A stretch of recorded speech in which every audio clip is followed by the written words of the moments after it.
I'm Erica Fernay, and I'm standing here at Shelterbelt Farm in Brooktondale, New York, in the southern tier. We have about 25 acres on our home farm and about 17 acres of leased land here, where we manage grass-fed sheep and cows. We also have a few other enterprises on our farm, like a small orchard and a flock of ducks and chickens for eggs, and a high tunnel and some bees for raw honey. So we have a lot of different things going on.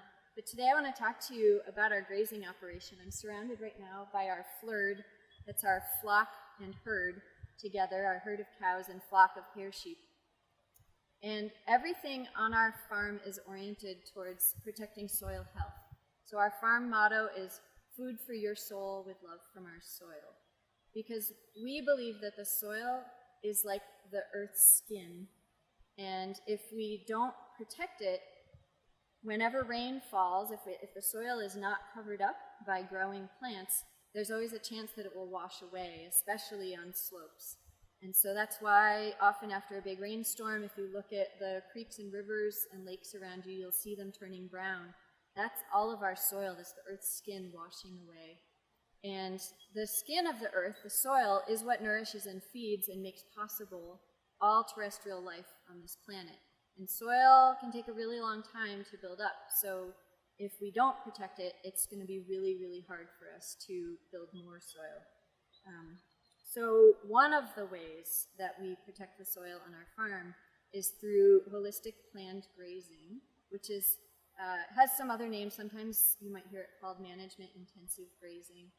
But we try to manage the cows and sheep in such a way that when they move across the land, they're never harvesting too much of any plant, and we keep them moving and plan recovery periods for every plant that's been grazed. And so throughout the whole season, as the plants are growing really fast in the spring, the animals will return to a field about 3 to 4 weeks after they've grazed it, because that's enough time for those plants to have fully regrown.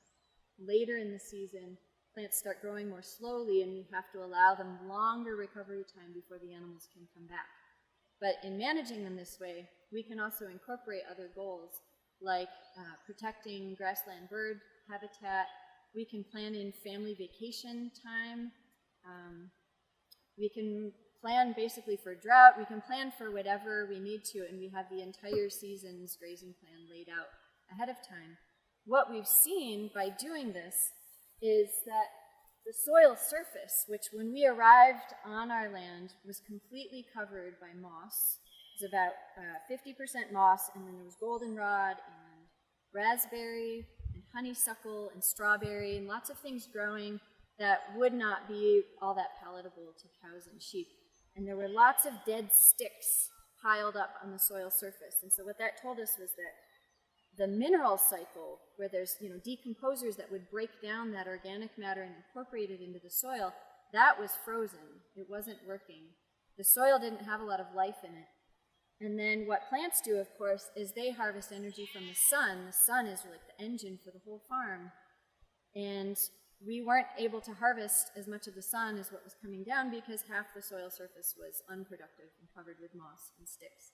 So we started by doing a little bit of mowing, and then we actually put pigs and chickens and turkeys on the land first, because they will eat some pasture plants, but they still need some kind of supplement when they're on pasture. And we viewed the supplement that we were feeding them, the grain that we were feeding them, as a fertility input, because everything that came out of the back end of those animals then was distributed pretty evenly as we moved them across our landscape. And as soon as we did that for a couple of years, we started to see, with no other inputs, we didn't do any liming, we didn't lay down any seed at that time, just from what was in the seed bank in the soil, we started seeing grasses and clovers come up. And at that point, we brought the animals in, and for the past 3 years have been grazing the cows and the sheep really rapidly across the landscape, and seeing huge improvements in the amount of forage that we can grow, and the animals do really well.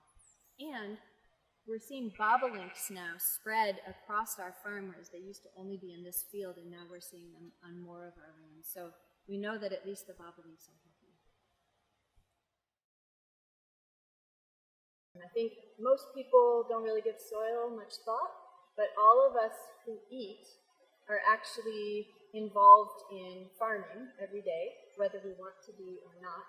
And so every time we put something into our mouths, we are making a choice about how that farming is done based on what we have chosen to eat.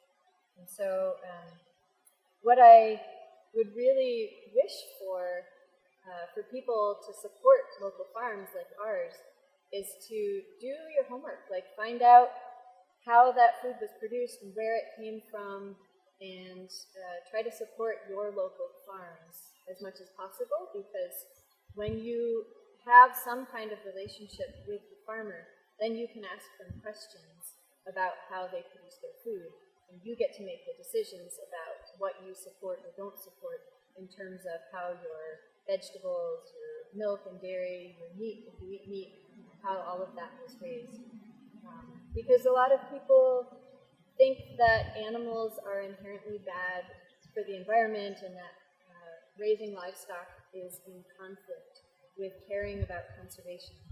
And I think, maybe I used to think that way as well 15 or 20 years ago, and I was on a ranch in Texas and saw somebody who was raising their cattle in such a way that it was reversing desertification, covering the soil, keeping it protected so that the soil, which is like a living skin over the whole earth and makes our lives possible, frankly.